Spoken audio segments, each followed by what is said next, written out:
In the world of basketball, some legends are defined by championship rings. Others are forged by clutch moments, unbelievable shots, and 18 years of unwavering loyalty to one city. Reggie Miller is the ultimate embodiment of the latter. His story began with an imperfect start.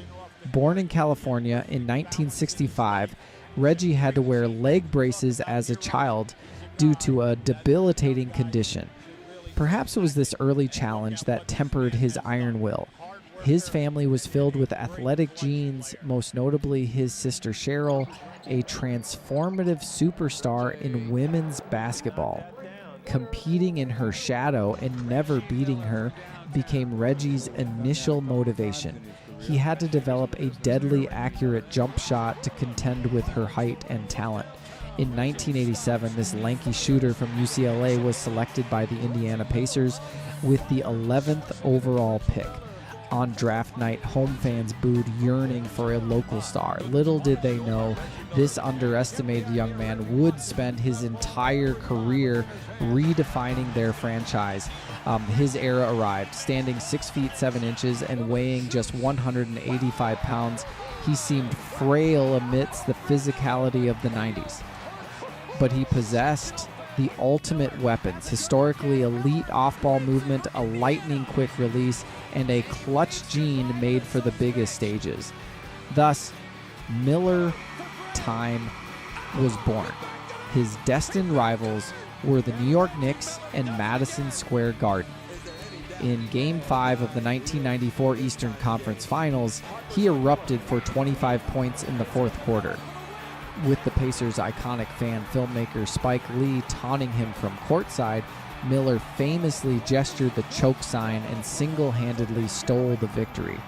The very next year, 1995, he delivered perhaps the greatest individual clutch performance in NBA playoff history. Down 6 points with 18.7 seconds left, he hit a three-pointer, stole the inbounds pass, stepped back behind the arc, and hit another. 8 points in 8.9 seconds, a miraculous comeback. He lifted the Pacers to the top of the East, repeatedly challenging the era ruled by Michael Jordan. In the 1998 Eastern Conference Finals, with Jordan draped all over him, he caught the ball, turned, and hit a fading game-winning three-pointer at the buzzer. Though he ultimately couldn't topple that mountain, he proved that in the final seconds of a game, the most dangerous man on the floor was Reggie Miller. In 2000, he led the Pacers to their first ever NBA Finals, reaching the pinnacle of team achievement.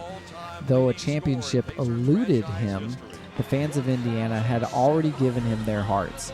18 seasons, 1,389 games, all for the Pacers. He made 2,563 pointers for them and scored over 25,000 points. His number 31 jersey hangs forever in the rafters of Gainbridge Fieldhouse. In 2005, a 39-year-old Miller retired. No ring. Any regrets? Perhaps.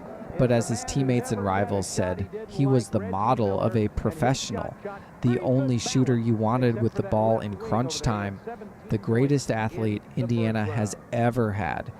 His slender frame, his classic push shot, his cold-blooded glare in the clutch, they became icons of an era. He redefined the value of a shooter. In today's game, revolutionized by the three-pointer, every great marksman carries a little piece of Reggie Miller's legacy. In 2012, he rightfully took his place in the Naismith Memorial Basketball Hall of Fame.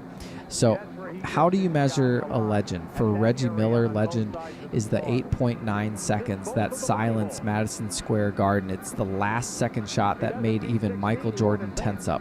And above all, it's 18 years of steadfast commitment, weathering every storm with one city. He was a killer, the Knick killer, but in the end, he is Indiana's forever Mr. Miller. His time never over. That was beautiful. He loves those two angle areas. There's 15. There's 16. There's 17. 19 for Reggie Miller.